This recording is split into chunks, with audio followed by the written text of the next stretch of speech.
Now, here's Michael Smerconish. I follow Dr. Vivek Wadhwa on Twitter, and yesterday, I should tell you that Dr. Wadhwa is formerly a distinguished fellow at Harvard Law School and Carnegie Mellon University's College of Engineering at Silicon Valley, no longer in those roles. We'll have to find out what he's up to now in just a moment.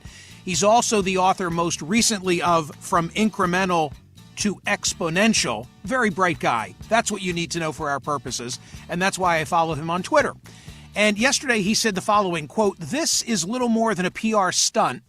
If the Biden administration were serious about promoting freedom and democracy, it would do a total boycott of the Olympics rather than let China get away with the genocide of Muslims." The reference obviously to the White House announcement that a U.S. diplomatic boycott will exist for the 2022 Winter Games in Beijing.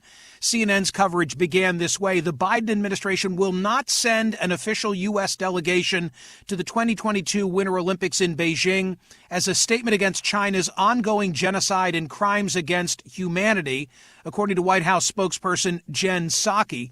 U.S. athletes will still be allowed to compete in the Olympics, but the administration will not be sending government officials to the Games.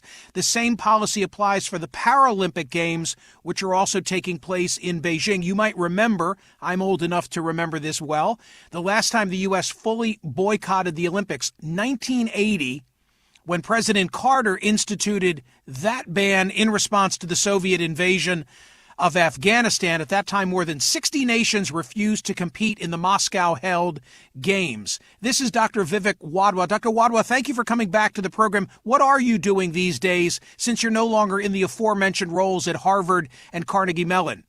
Michael, it's Mr. and I'm trying to save the world. I'm actually working on a bunch of grand projects to cure cancer. I lost my wife to cancer, and right now my life's goal is to cure cancer. And I've been helping out with a project, working with my colleagues at Harvard Medical in India on a project that could transform the entire cancer care industry. I'd love to talk to you about that sometime, but that's my primary project right now. It touches absolutely every one of us. So on a different day, I want to have that conversation and to learn more. I'm heartened that someone of your intellect is applying yourself to that. What is Michael, it? I lost my wife to cancer, and her wish was that no one suffers the way she did. So this is why this has taken over my life. This is why I'm no longer teaching, and I'm focused entirely on trying to help others. But again, we'll talk about that again. I know how much you care as well. That's why I brought that up. Absolutely. So tell me what caused you yesterday to say, I want to weigh in on this issue. You know, if you look at what China has done in Xinjiang, I mean, 1 million people being prosecuted because of their religion.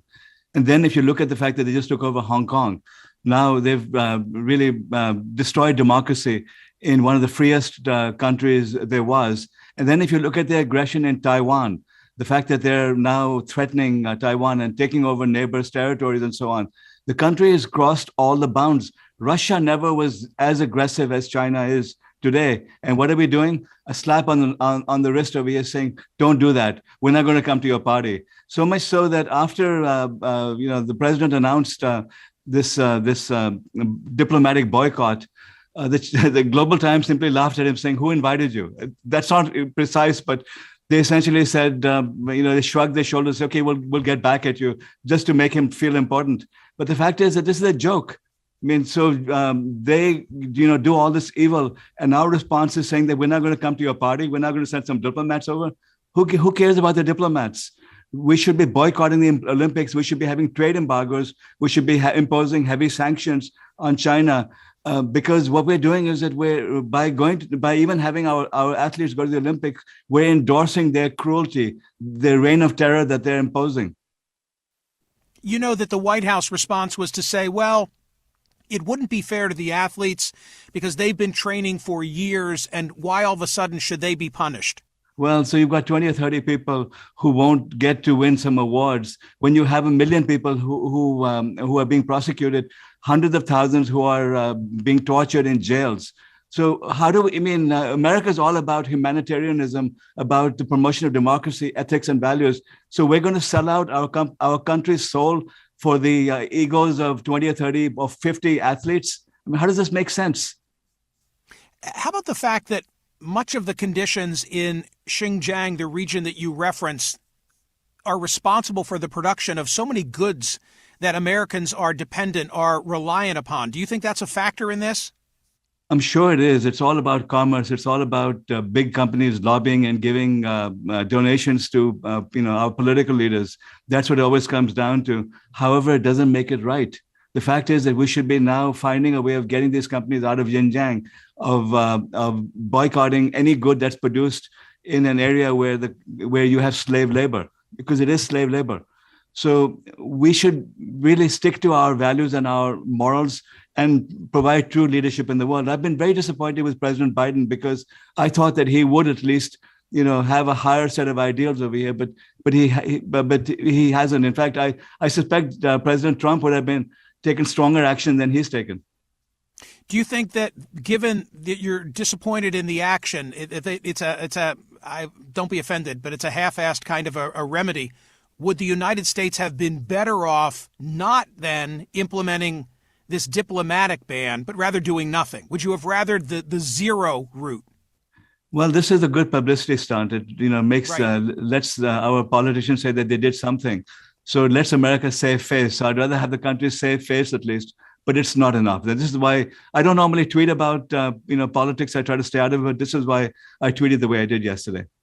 I think that many of us are just insufficiently knowledgeable about the human rights violations of which you speak, and that for many Americans, they'd be sorrowful to hear about slave labor, but they still want their iPhones.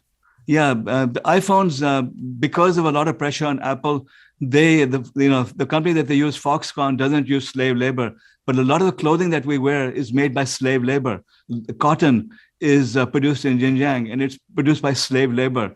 What the Chinese have done is because they don't like the religion of the people in Xinjiang, Muslims, and they're not extreme Muslims by any means, they're moderate, peace-loving Muslims, because they're trying to convert them over to the Chinese communist way of thinking. They've imprisoned literally hundreds of thousands of people. One report I read said that more than 1 million people had been imprisoned because of their religion, and then they're forced to work on the goods that we wear, on the clothes that we wear. This is wrong. We need to take a stand here. We know it's happening. The Wall Street Journal documented this very extensively, as have other publications. We know this is happening. There's no denial of it. The US government has also accused China of committing genocide. Well, if genocide is being committed, then why a slap on the wrist saying we're not going to send our diplomats over? What do you expect, Vivek? What do you expect other countries will do? Do you think they'll fall in line with the United States? Do you go a step further, maybe do nothing at all? I think they'll do nothing because the United States has done nothing, because they're also terrified about China retaliating against them.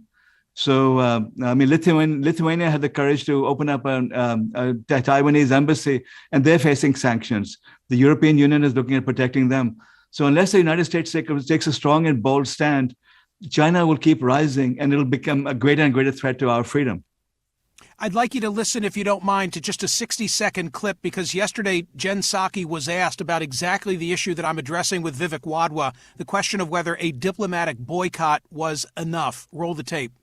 Is a diplomatic boycott enough, given the human rights abuses? Well, let me first say, everybody can call it whatever they want to call it. I would just remind you that often when you use diplomatic boycott, that phrase, that brings people back to 1980, and we are not. The athletes will be participating. We will be rooting for the athletes from home. I am an Olympics-obsessed person, so I'm looking forward to doing that. But I think this is just an indication that it cannot be business as usual, that not sending a diplomatic delegation sends that message. That does not mean, I think this was your question, just to come back to it, that that is the end of the concerns we will raise about human rights abuses in Xinjiang. We've already taken a number of steps. We've been a leader in the world in leading actions through the G7. We're obviously also working with Congress, but this is just sending a message that given these human rights abuses, we cannot proceed with business as usual. Vivek Wadhwa, apologies for the echo chamber. Any reaction to what you heard from the White House spokesperson? That's like saying, I'm not coming to your meeting, but I'll Zoom in. I'll do it virtually. That's what America is doing, making excuses, pretending that they really did something about it. So not enough by any means. Thank you so much for your insight. By the way, on a different day, not only your fight against cancer and the story of having lost your wife, but also one of your other books, the driver in the driverless car. That intrigues me because I'm now in one of those driverless cars of sorts, and I'm wondering how in the world was this ever permitted to be put on the road? Vivek Wadhwa, thank you so much. I really appreciate your time. Michael, I'm one of your biggest fans, by the way. You're amazing.